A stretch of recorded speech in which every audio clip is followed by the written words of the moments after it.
শেখ মুজিব স্বৈরাচার, শেখ হাসিনা স্বৈরাচার, জিয়াউর রহমান স্বৈরাচার, খালেদা জিয়াও স্বৈরাচার, তারেক রহমান খাম্বাচোর, ইউনূস সুদখোর, জামায়াত ধর্ম ব্যবসায়ী রাজাকার। ওরা সবাই সুদখোর, দুর্নীতিবাজ, কেউ খাম্বাচোর, একজন একরকম। তাহলে ভালো কে?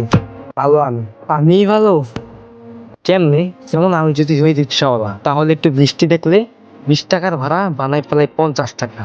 যদি কেউ বিপদে পড়ে, তাহলে 100 টাকার ভাড়া হয়ে যায় 200 টাকা। আমি যদি হই দুধ বিক্রেতা, তাহলে 5 কেজি দুধের মধ্যে 3 কেজি মিশে পানি। আমি যদি হই ডাক্তার, তাহলে তো রুগীকে অপারেশন করতে হবে, না হলে রুগী বাঁচবেই না।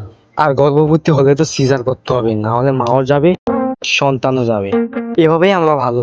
আমার মনে হয় কিয়ামতের আগ পর্যন্ত কেউ বাংলাদেশটাকে আর ঠিক করতে পারবে না। কি আমার কথা রাগ করলা?